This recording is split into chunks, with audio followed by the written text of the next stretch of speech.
Welcome back dear student. Nirmal PG college की online classes में एक बार फिर से मैं आपका हार्दिक स्वागत करता हूं। देखिए बच्चों, हम कल की क्लास में स्टार्ट कर चुके हैं यूनिट नंबर फर्स्ट। वैसे हमारी तीसरी यूनिट है, यूनिट नंबर फर्स्ट स्टार्ट कर चुके हैं जिसका नाम है HSAV। इसमें मोस्टली हमें एक ही टॉपिक पढ़ना है, उसी टॉपिक के बारे में डिटेल से वर्णन है।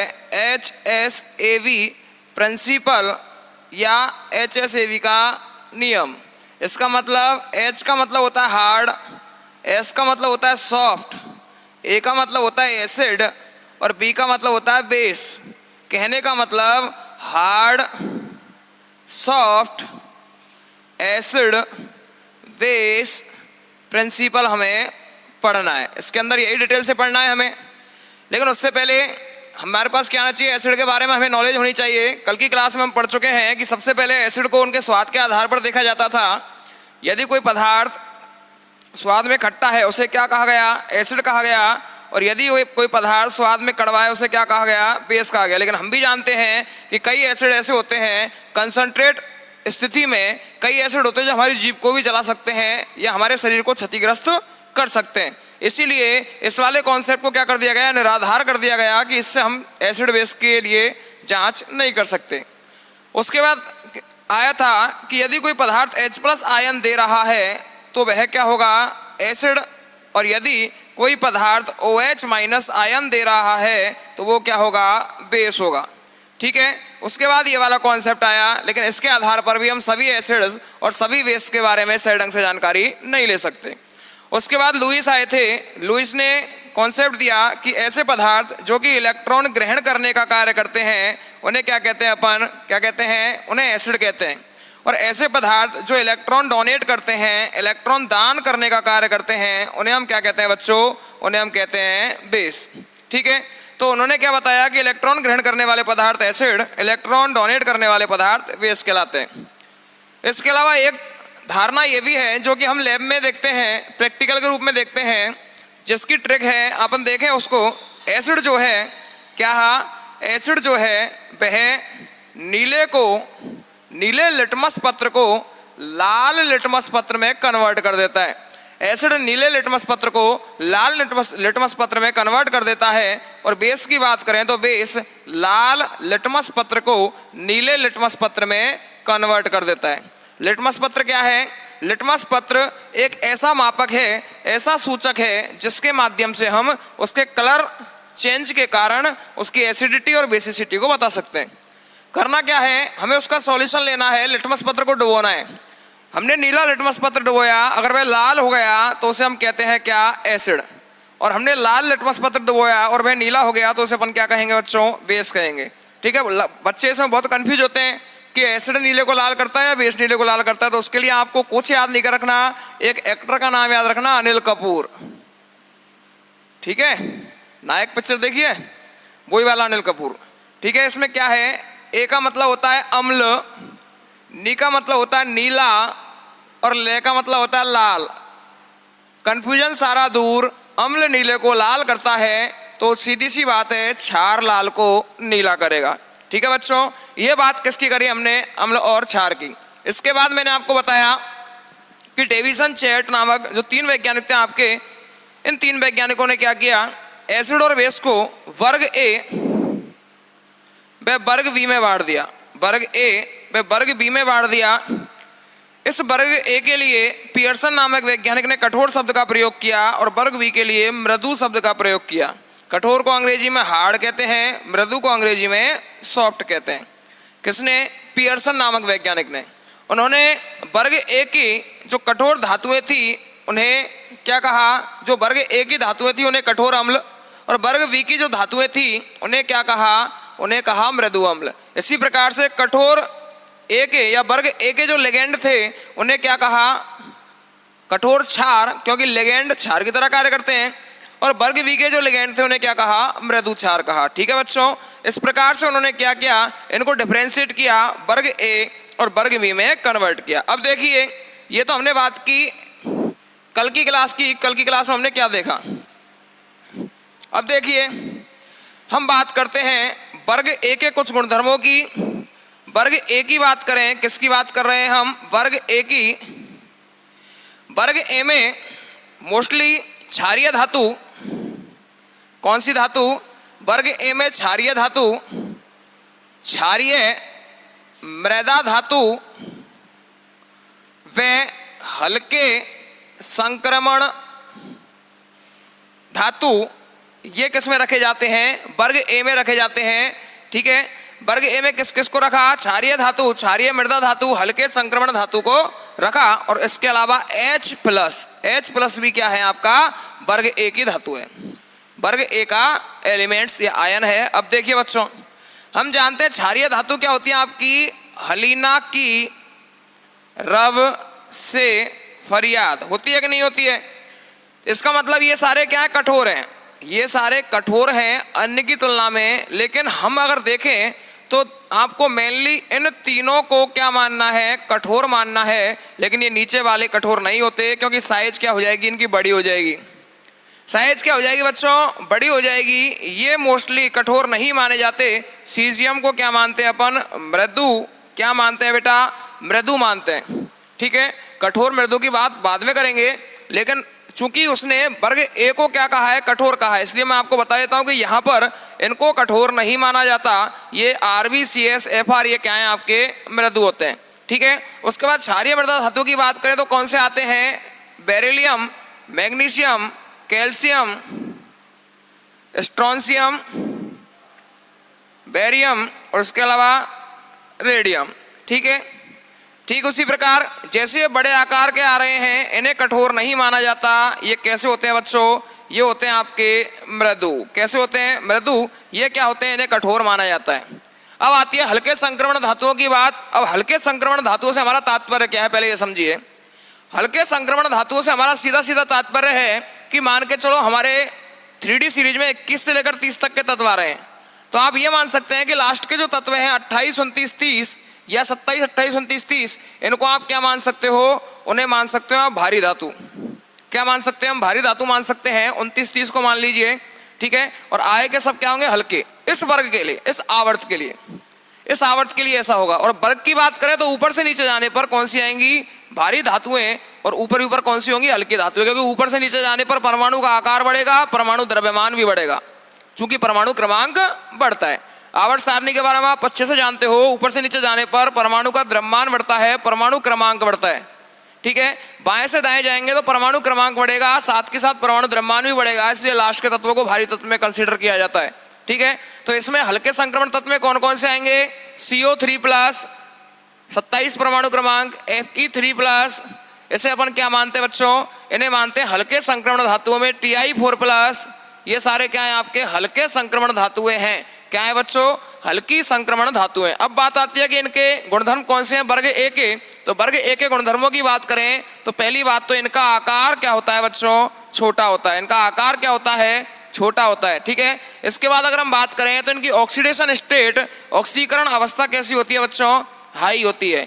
ठीक है, घनत्व की बात करें, चूंकि आकार छोटा है, द्रव्यमान कम है, क्योंकि हल्के संक्रमण तत्व है, तो घनत्व भी क्या होता है बच्चों, कम होता है। घनत्व क्या होगा, कम होगा।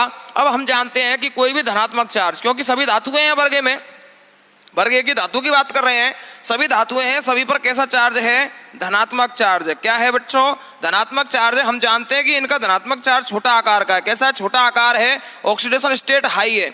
ऑक्सीडेशन स्टेट जब हाई है और वैसे भी छोटा आकार, इसका मतलब क्या हुआ, प्रोटॉन की संख्या बहुत अधिक है। जैसे फॉर एग्जांपल बात करें हम, कोबाल्ट में 27 प्रोटॉन, लेकिन कोबाल्ट 3+ में भी 27 प्रोटॉन, कोबाल्ट में 27 प्रोटॉन 27 इलेक्ट्रॉन, कोबाल्ट +3 में 27 प्रोटॉन लेकिन 24 इलेक्ट्रॉन। अतः हम कह सकते हैं कि ये वाला कोबाल्ट +3 कोबाल्ट की तुलना में छोटे आकार का होगा। होगा कि नहीं होगा, क्योंकि 3 इलेक्ट्रॉन निकल गए, अब उसे 24 इलेक्ट्रॉनों को ही आकर्षित करना पड़ रहा है, आकार सिकुड़ जाएगा, छोटा हो जाएगा। ठीक, यही कॉन्सेप्ट यहाँ काम करता है कि कोई भी धनात्मक चार्ज है तो वो छोटे आकार का है। कैसा बच्चों, छोटे आकार का है। अतः उसे हम अगर बोलें तो उसे विकृत करने के लिए हमें बहुत ज़्यादा एनर्जी चाहिए। अतः हम कह सकते हैं कि आपके जो वर्ग ए की धातुएं हैं, इन्हें विकृत नहीं किया जा सकता। इन्हें विकृत नहीं किया जा सकता। क्यों नहीं किया जा सकता बच्चों, क्योंकि ये छोटे आकार के हैं, और छोटे आकार के होने के साथ साथ ही हम बोले तो इन पर चार्ज का मान क्या है, बहुत ज़्यादा है, क्योंकि हाई ऑक्सीडेशन स्टेट पाई जाती है इनमें। ठीक है, घनत्व कम हो गया, लेकिन इनकी ध्रुवण क्षमता क्या होती है, अधिक होती है। क्या होती है, इनकी ध्रुवण क्षमता अधिक होती है, जिसे हम कहते हैं पोलराइजिबिलिटी। क्या कहते हैं बच्चों, उसे हम कहते हैं पोलराइजिबिलिटी का मान क्या होगा बच्चों, अधिक होगा। ठीक है, हम बात करें अब किसकी, पोलराइजिबिलिटी। किसकी बात कर रहे हैं बच्चों, पोलराइजिबिलिटी की बात कर रहे हैं। और एक होती है टर्म आपकी कौन सी, पोलराइजेशन। दो टर्म है, पोलराइजिबिलिटी और पोलराइजेशन। हम बात करें पोलराइजिबिलिटी की, इसकी हिंदी अर्थ होता है ध्रुवण क्षमता। ध्रुवण क्षमता कहने का मतलब धनायन के द्वारा किसी ऋणायन को ध्रुवित करने की क्षमता, उसकी ध्रुवण क्षमता कहलाती है। तो ये किसकी होगी, पोलराइजिबिलिटी गुण जो है वो धातु का होता है। पोलराइजेशन, इसे अपन कहते हैं ध्रुवणता। ध्रुवणता मतलब धातु के कारण अपने बाह्यतम कोश के इलेक्ट्रॉनों को उसकी ओर भेजना, यही क्या है, ध्रुवणता। और ये गुण किसका होता है बच्चों, ऋणायन का होता है। किसका होता है, ऋणायन का गुणधर्म होता है। ये एक छोटे आकार का धनायन है, यह बड़े आकार का ऋणायन है। इस ऋणायन की बात करें तो इस ऋणायन में ये इसकी तरफ जाएगा। ठीक है, अब ऋणायन का यह गुण जिसके कारण इधर गया है, इसे अपन कहते हैं पोलराइजेशन। कहने का मतलब अपन कह सकते हैं कि यहाँ पर ऋणायन का पोलराइजेशन या ध्रुवणता क्या है, अधिक है। ठीक है, लेकिन पोलराइजिबिलिटी की बात करें तो धातु की ध्रुवण क्षमता, चूंकि इस धातु ने इसके बाह्यतम कोश को अपनी ओर आकर्षित किया है, इसका मतलब धातु की वह क्षमता जिसके कारण यह बाह्यतम कोश को अपनी ओर आकर्षित कर रहा है, उसे अपन कहते हैं पोलराइजेशन। क्या कहते हैं बच्चों, पोलराइजेशन, पोलराइजिबिलिटी कहते हैं। ठीक है, यह धातु का एक गुणधर्म है। अब आपको यहाँ कंफ्यूज नहीं होना है। आपको अगर अंग्रेजी समझ में आती है तो अंग्रेजी सही, और अगर हिंदी आती है तो पोलराइजिबिलिटी कहते हैं अपन ध्रुवण क्षमता। और हम जानते हैं कि यहाँ पर हम बात करें तो क्षमता कौन लगा रहा है, धनायन ही तो लगा रहा है। यहाँ पर जो धनायन है वह अपनी क्षमता लगा रहा है। अपन जब किसी को खींचेंगे तो अपन अपनी क्षमता का प्रयोग कर रहे हैं कि वो अगला अपनी क्षमता का प्रयोग कर रहा है खींचने में। वो खींचने में कोई दम नहीं लगा रहा, किसी प्रकार का कोई बल नहीं लगा रहा, तो उसकी क्या कैपेसिटी तो हमारी है कि हम उसको खींच पा रहे हैं। ठीक है बच्चों, तो यहाँ पर धनायन की कैपेसिटी है, धनायन की क्षमता है, इसलिए धनायन के लिए प्रयोग किया गया ध्रुवण क्षमता शब्द को। चूंकि ऋणायन क्या हो रहा है, पोलराइज हो रहा है, इसलिए इसके लिए प्रयोग किया गया ध्रुवणता शब्द को, क्योंकि ये क्या हो रहा है, ध्रुवित हो रहा है। ध्रुवित मतलब इसके ध्रुवण में तो कोई परिवर्तन नहीं हुआ, इसके आकार में कोई परिवर्तन नहीं हुआ, लेकिन इसके आकार में परिवर्तन हुआ है ऋणायन के में, इस वजह से ध्रुवित हो रहा है। अतः यह शब्द किसके लिए काम में आएगा बच्चों, ये काम में आएगा ऋणायन के लिए। ठीक है, तो ये इसके क्या हुए, गुणधर्म हुए। आकार क्या हो, वर्ग ए की धातुओं का छोटा हो, ऑक्सीडेशन स्टेट हाई हो, घनत्व का मान अधिक कम हो। घनत्व का मान कम क्यों, क्योंकि हल्के संक्रमण धातु, हल्के तत्व आते हैं इसमें। द्रव्यमान का मान कम है, द्रव्यमान का मान कम होने के कारण घनत्व का मान क्या होगा, कम होगा। ध्रुवण क्षमता क्या होगा बच्चों, ध्रुवण क्षमता अधिक हो। ध्रुवण क्षमता अधिक हो और विकृत होने की क्षमता सबसे कम हो। ये सारे ही गुणधर्म किसके हैं, वर्ग ए की धातुओं के हैं। किसके हैं बच्चों, वर्ग ए की धातुओं के हैं। अब हम बात करते हैं वर्ग बी की धातुओं की। वर्ग ए की धातुओं की हम बात कर चुके हैं, अब हम बात करते हैं वर्ग बी की धातुओं की। देखिए, वर्ग बी की धातुओं की अगर बात करें तो सारे गुणधर्म लगभग कैसे हो जाएंगे, विपरीत गुणधर्म हो जाएंगे। और उससे हम क्या बता सकते हैं कौन सी धातुएं वर्ग बी की धातुएं। ठीक है, तो देखिए नेक्स्ट, वर्ग बी की धातुएं। चलो मैं आपको पोलराइजिबिलिटी के लिए एक कॉन्सेप्ट बताता हूं। वो क्या कॉन्सेप्ट है, ध्यान से सुनिएगा। जैसे मान के चलो आकार का मान जितना छोटा है, आकार का मान जितना छोटा होगा, नाविक के बाह्यतम कोश पर नाविक का अट्रैक्शन फोर्स उतना ही ज्यादा होगा। ठीक है, तो हम कह सकते हैं चार्ज डेंसिटी या आवेश घनत्व का मान क्या होगा बच्चों, ज्यादा होगा। क्यों होगा आवेश घनत्व का मान ज्यादा, क्यों होगा बच्चों, आवेश घनत्व का मान इसलिए ज्यादा होगा, आकार छोटा है। जैसे मान के चलो F माइनस है और I माइनस है, आकार तो इसका छोटा है, चार्ज दोनों में एक एक है, तो चार्ज डेंसिटी किसकी ज्यादा हुई, F माइनस। क्यों, क्योंकि आकार छोटा है। आकार छोटा होने के कारण चार्ज डेंसिटी ज्यादा होगी। अब मान के चलो किसी पे चार्ज डेंसिटी ज्यादा है तो वह किसी अन्य आयन को अपनी ओर आसानी से खींच सकता है, इसलिए अपन कह सकते हैं इलेक्ट्रोनेगेटिविटी, विद्युत ऋणता का मान क्या होगा, ज्यादा होगा। इलेक्ट्रोनेगेटिविटी, विद्युत ऋणता का मान क्या होगा बच्चों, ज्यादा होगा। और जब विद्युत ऋणता का मान ज्यादा होगा तो इसका मतलब क्या हुआ कि यहाँ पर पोलराइजिबिलिटी क्या होगी, ज्यादा होगी। क्या होगी, ज्यादा होगी। इलेक्ट्रोनेगेटिविटी ज्यादा, धनायन के केस में बात करें यहाँ पर बच्चों क्या होगा, पोलराइजिबिलिटी का मान क्या हो जाएगा, कम हो जाएगा। पोलराइजिबिलिटी का मान, ध्रुवण क्षमता का मान क्या हो जाएगा, पोलराइजेबिलिटी का मान क्या हो जाएगा बच्चों, यहाँ पर पोलराइजेबिलिटी का मान कम हो जाएगा। ठीक है, देखिए आकार छोटा है, क्या है, आकार छोटा है, चार्ज का मान ज़्यादा है, इलेक्ट्रोनेगेटिविटी ज़्यादा है, तो इसकी पोलराइजेबिलिटी ध्रुवण क्षमता का मान क्या हो जाएगा, बढ़ जाएगा। ध्रुवण क्षमता का मान क्या हो जाएगा, बढ़ जाएगा। क्यों? क्योंकि अगर कोई धनायन है, मान चलो ये तो ऋणायन का एग्जाम्पल लिया, कोई धनायन है, धनायन का आकार छोटा है, उसकी चार्ज डेंसिटी ज़्यादा हो जाएगी, इलेक्ट्रोनेगेटिविटी ज़्यादा हो जाएगी, तो वह ऋणायन को आसानी से पोलराइज कर पाएगा, इसलिए इसकी पोलराइजेबिलिटी का मान ज़्यादा हो जाएगा। किसके लिए बात करी हमने, ये धनायन के लिए बात करी। ठीक है, अब अगर ऋणायन के लिए देखा जाए तो देखिए आकार अगर ऋणायन का छोटा है, चार्ज डेंसिटी का मान ज़्यादा है, उसकी इलेक्ट्रोनेगेटिविटी ज़्यादा होगी। उसकी इलेक्ट्रोनेगेटिविटी ज़्यादा होने के कारण पोलराइजेशन का मान क्या हो जाएगा बच्चों, कम हो जाएगा। वापस से सुनिए, हमने जब धनायन की बात की, किसकी बात की, धनायन की बात की, तो देखिए क्या बोला मैंने कि अगर धनायन का आकार छोटा हो जाए, किसका, यदि धनायन का आकार छोटा हो जाए, आकार के छोटे होने के कारण चार्ज डेंसिटी का मान क्या होगा, ज़्यादा होगा, आवेश घनत्व का मान ज़्यादा होगा। आवेश घनत्व का अधिक मान होने के कारण हम कह सकते हैं विद्युत ऋणता का मान क्या होगा, ज़्यादा, क्योंकि आवेश घनत्व ज़्यादा है। जब आवेश घनत्व ज़्यादा है तो वह ऋणायन को अपनी ओर आसानी से खींच पाएगा, इलेक्ट्रोनेगेटिविटी का मान ज़्यादा होगा, उसकी ध्रुवण क्षमता का मान क्या हो जाएगा, ज़्यादा हो जाएगा, क्योंकि जितना ज़्यादा आवेश घनत्व ऋणायन को अपनी ओर उतनी ही ज़्यादा आकर्षित करेगा। ठीक है, तो उसकी पोलराइजेबिलिटी का मान बढ़ जाएगा। लेकिन हम बात करें किसके लिए, ऋणायन के लिए बात करें, किसके लिए बात कर रहे हैं हम, ऋणायन के लिए बात कर रहे हैं। यदि कोई छोटे आकार का ऋणायन है, आकार का मान छोटा हो, तो उसकी आकार का मान छोटा होने पर चार्ज डेंसिटी, आवेश घनत्व का मान क्या होगा बच्चों, आवेश घनत्व का मान ज़्यादा होगा। ठीक है, जैसे माना F की बात कर रहे हैं, फ्लोरीन की बात कर रहे हैं, फ्लोरीन की बात करने पर देखें तो ये फ्लोरीन की इलेक्ट्रोनेगेटिविटी का मान ज़्यादा होता है। यहाँ पर चार्ज है, छोटे आकार का आवेश है, क्या है ये, छोटे आकार का आवेश है। और देखिए यहाँ पर मैं I- की बात कर रहा हूँ, किसकी बात कर रहा हूँ मैं, I- की बात कर रहा हूँ। I- की बात करने पर क्या होगा, यहाँ बड़ा आकार है, क्या है बच्चों, ये बड़ा आकार है। अब बड़े आकार पर केवल एक ऋणायन और यहाँ पर छोटे से आकार पर एक ऋणायन, इसका मतलब इसकी चार्ज डेंसिटी, इसका आवेश घनत्व क्या होगा, ज़्यादा होगा। क्या होगा बच्चों, इसका आवेश घनत्व ज़्यादा होगा, और इसका बड़ा आकार होने के कारण इसका आवेश घनत्व क्या हो जाएगा, कम हो जाएगा। ठीक है, इसका आवेश घनत्व क्या हो जाएगा, कम हो जाएगा। इसलिए हम कह सकते हैं चार्ज डेंसिटी ज़्यादा, इलेक्ट्रोनेगेटिविटी ज़्यादा। भाई चार्ज डेंसिटी ज़्यादा है, चार्ज डेंसिटी ज़्यादा होने के कारण इलेक्ट्रोनेगेटिविटी क्या होगी बच्चों, ज़्यादा होगी। इलेक्ट्रोनेगेटिविटी क्या होगी, ज़्यादा होगी, और इलेक्ट्रोनेगेटिविटी ज़्यादा होने के कारण पोलराइजेशन क्या होगा, कम होगा। कहने का मतलब छोटे आकार के ऋणायन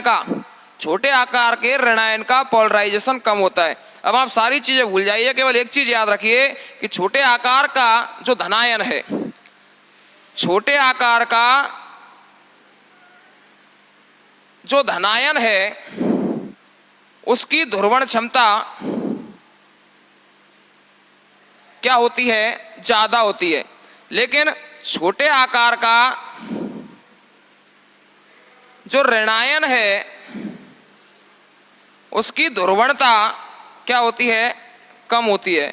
क्योंकि जो छोटे आकार का ऋणायन है जैसे F-, तो ये आसानी से अपने मतलब बाह्यतम कोश को क्या नहीं होने देगा, बड़ा नहीं होने देगा। ठीक है, क्या नहीं होने देगा बच्चों, बड़ा नहीं होने देगा, इस वजह से। ठीक है, अब देखिए ये तो बात करी किसकी अपन ने, छोटे आकार के धनायन और छोटे आकार के ऋणायन की। अब हम बात करते हैं बी आकार के लिए, क्या बी वर्ग की धातुओं की बात करते हैं, तो इसमें जस्ट उल्टा होगा, ए वर्ग की धातुओं से उल्टा क्या होगा। देखिए बच्चों, जैसे हमने क्या बोला, वर्ग ए के लिए क्या बोला था कि छोटे आकार का धनायन हो, यहाँ पर क्या होगा, बड़े आकार का धनायन होना चाहिए।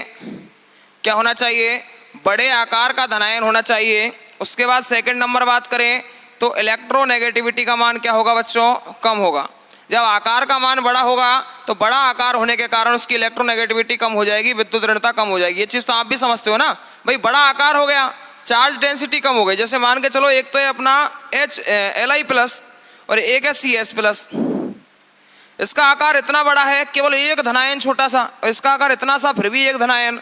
कहने का मतलब इतने से आकार में एक धनायन ज़्यादा चार्ज डेंसिटी है, और इतने बड़े आकार में एक धनायन कहाँ कहाँ फैलेगा। इसका मतलब चार्ज डेंसिटी, आवेश घनत्व का मान कम है, आवेश घनत्व का मान कम है। इसका मतलब क्या हुआ कि बड़े आकार का जो धनायन है उसकी इलेक्ट्रोनेगेटिविटी का मान बच्चों क्या होता है, कम होता है। उसकी इलेक्ट्रोनेगेटिविटी का मान क्या होगा, उसकी इलेक्ट्रोनेगेटिविटी का मान कम होगा। इसके अलावा बात करें, चूंकि यहाँ पर क्या आएंगे, आपके बड़े आकार की संक्रमण धातुएं आती है, जो इसमें क्या आती है, भारी संक्रमण धातु है। क्योंकि हल्की संक्रमण धातुएं किस में आई थी, हल्की संक्रमण धातुएं आई थी वर्ग ए में। किस में आई थी, वर्ग ए में। लेकिन जो भारी संक्रमण धातुएं हैं, भारी संक्रमण धातुएं किस में आती हैं, वर्ग बी में आती हैं। किस में आती हैं, वर्ग बी में आती हैं। अब देखो यहाँ पर भारी संक्रमण धातुएं कौन कौन सी होंगी, Pt2 प्लस, ठीक है, कौन सी होगी, Pt2 प्लस। इसके अलावा Pd2 प्लस, क्योंकि ये क्या आती है, अंत में आती है। कहाँ पर आती है, ये आती है आपकी अंत में, इसलिए ये क्या होंगी, आपकी भारी संक्रमण धातु होंगी। क्या होंगी, भारी संक्रमण धातु होंगी। इसके अलावा Hg2 प्लस क्या होगी, Hg2 प्लस, ये क्या होती है, भारी संक्रमण धातु है। क्यों, क्योंकि Pt, Pd और Hg ये आपके फोर्थ संक्रमण श्रेणी या अपन कह सकते हैं फिफ्थ संक्रमण श्रेणी के अंत में पाई जाती है। इनका द्रव्यमान अधिक होता है, इसलिए भारी संक्रमण धातु है। ठीक है, इसमें जो मोस्टली धातु आएंगी वो केवल +1 व +2 ऑक्सीडेशन स्टेट में आती हैं। +1 और +2 ऑक्सीडेशन स्टेट में आती हैं, इसलिए अपन कह सकते हैं कि यहाँ पर ऑक्सीकरण संख्या का मान, ऑक्सीकरण संख्या का मान क्या होता है बच्चों, कम होता है। ऑक्सीकरण संख्या का मान क्या होगा, कम होगा। ठीक है, ऑक्सीकरण संख्या का मान कम होगा। यहाँ पर बड़े आकार का धनायन, इलेक्ट्रोनेगेटिविटी क्या होती है बच्चों, कम, क्योंकि बड़े आकार का धनायन है तो चार्ज डेंसिटी कम है, इलेक्ट्रोनेगेटिविटी कम होगी। उसके बाद तीसरी बात की जाए तो ऑक्सीकरण संख्या का मान क्या है, ऑक्सीकरण संख्या का मान कम है। अब बात आती है इसकी ध्रुवण क्षमता की। किसकी, ध्रुवण क्षमता की। तो देखिए मैंने अभी आपको बताया है कि चार्ज डेंसिटी ज़्यादा होने पर ध्रुवण क्षमता ज़्यादा होती है। यहाँ पर चार्ज डेंसिटी तो कम हो गई, क्योंकि आकार कैसा है, बड़ा है। बड़ा आकार होने के कारण आवेश घनत्व कम हो गया। आवेश घनत्व के कम होने के कारण इसकी ध्रुवण क्षमता भी क्या हो गई, कम हो गई। उल्टा ये खुद क्या होने लग जाएगा, ध्रुवित होने लग जाएगा। क्या होने लग जाएगा, ध्रुवित होने लग जाएगा। कहने का मतलब इतने बड़े आकार का जो धनायन है यह खुद किधर चलने लग जाएगा, इधर की ओर जा सकता है। इसलिए इसकी ध्रुवण क्षमता तो उल्टी कम होती है, लेकिन ध्रुवित होने की क्षमता बढ़ जाती है।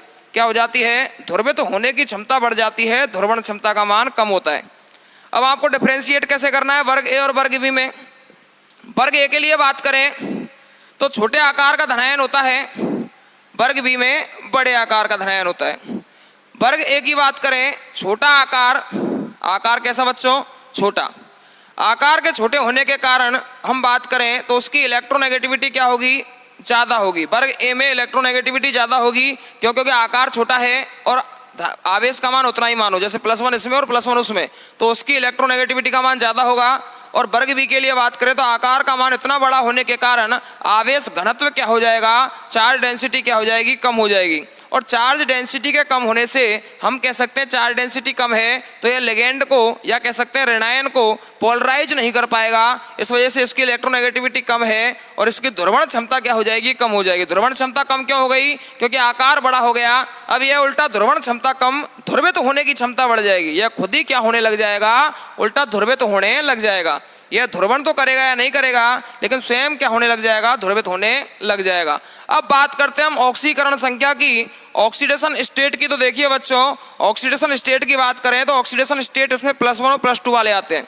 उसमें मोस्टली जो धातुएं आएंगी, सभी की बात नहीं कर रहा, मोस्टली धातुएं कैसी आती हैं आपकी, हाई ऑक्सीडेशन स्टेट वाली आती है। कौन सी आती है, हाई ऑक्सीडेशन स्टेट वाली आती हैं, +2 से ऊपर वाली मोस्ट ऑफ धातुएं ऐसी आती हैं। यहाँ पर जो मोस्टली धातुएं हैं वो +1 और +2 वाली धातुएं आएंगी। कहने का मतलब +1 और +2 वाली धातुएं मृदु होती हैं, वर्ग बी वाली धातुएं होती हैं। और +3, +4, +5 वाली जो धातुएं हैं वो कठोर होती हैं, वर्ग ए वाली धातुएं होती हैं। ठीक है, अब हमने किसकी बात की है, वर्ग ए की और वर्ग बी की। जिस प्रकार से वर्ग ए के धनायन हैं, वर्ग बी के धनायन हैं, ठीक उसी प्रकार से लिगेंडो की बात करें तो लिगेंडो को भी बांटा गया है वर्ग ए में और वर्ग बी में। किस में बांटा गया है, इसी प्रकार से लिगेंडो को भी वर्ग ए और वर्ग बी में बांटा गया है। ठीक है, आप एक बात ध्यान रखिएगा कि वर्ग ए की जो धातुएं हैं उसको पियर्सन ने क्या कहा, कठोर धातु। क्या कहा, कठोर धातु। और वर्ग बी की धातुओं को पियर्सन ने क्या कहा है? मृदु धातु। क्योंकि अपन पियर्सन का जो एसिड बेस कॉन्सेप्ट पढ़ेंगे, हार्ट्सॉफ्ट एसिड बेस कॉन्सेप्ट, उसमें सेम यही चीजें वापस से पढ़ने वाले हैं। आपको बस याद रखना है कि वर्ग ए को क्या कहा है? कठोर, और वर्ग बी को क्या कहा है? मृदु। इसी प्रकार से हम लिगेंड की बात करेंगे। लिगेंड में वर्ग ए को उन्होंने क्या कहा? कठोर लिगेंड, और इसी प्रकार से वर्ग बी के लिगेंडों को क्या कहा उसने? क्या कहा बच्चों? मृदु लिगेंड। क्या कहा? मृदु लिगेंड। यह हमारा कठोरता से मतलब क्या है? कठोरता से मतलब है कि उसके आकार में परिवर्तन ना हो। कठोरता से मतलब क्या है? कि उसके आकार में परिवर्तन ना हो। जैसे अपन ने धातु कौन सी कठोर बताई? छोटे आकार की। क्यों? क्योंकि आवेश घनत्व ज्यादा है, उसका आकर्षण बल बहुत ज्यादा है, इसलिए उसके आकार में कोई परिवर्तन नहीं होगा। कैसा भी ऋणायन आ जाए उसको ध्रुवित नहीं कर पाएगा, उसके बाह्यतम कोश के इलेक्ट्रॉन को नहीं खींच पाएगा। ठीक है, इसलिए उसको कठोर बोला। इसी प्रकार से कठोर ऋणायन किसे, कठोर लिगेंड किसे बोलेंगे हम? कठोर लिगेंड ऐसे लिगेंडों को बोलेंगे जो कि आपके क्या होंगे? छोटे आकार के होंगे। बहुत छोटे आकार के होने के कारण उसके बाह्यतम कोश को, जैसे F- इलेक्ट्रोनेगेटिविटी बहुत ज्यादा होती है। अब इसके बाह्यतम कोश के जो इलेक्ट्रॉन है, इन बाह्यतम कोश के इलेक्ट्रॉनों को अपन क्या नहीं कर पाएगा? धनायन खींच नहीं पाएगा। बाह्यतम कोश के इलेक्ट्रॉनों को धनायन नहीं खींच पाएगा, क्योंकि इतना छोटा आकार है ऋणायन का। तो ऐसे ऋणायन को क्या कहा जाएगा? कठोर ऋणायन या कठोर लिगेंड कहा जाएगा। ठीक है, इनकी बात करते हैं अपन कल। आज हम पढ़ चुके हैं वर्ग ए की धातुएं और वर्ग बी की धातुएं। कल की क्लास में हम पढ़ते हैं वर्ग ए के लिगेंड, वर्ग बी के लिगेंड, और इसके बाद स्टार्ट करते हैं अपन पियर्सन का एसिड बेस कॉन्सेप्ट। ठीक है, आज की क्लास में हम इतना ही पढ़ेंगे। आगे पढ़ते हैं नेक्स्ट क्लास में। कल तक के लिए धन्यवाद।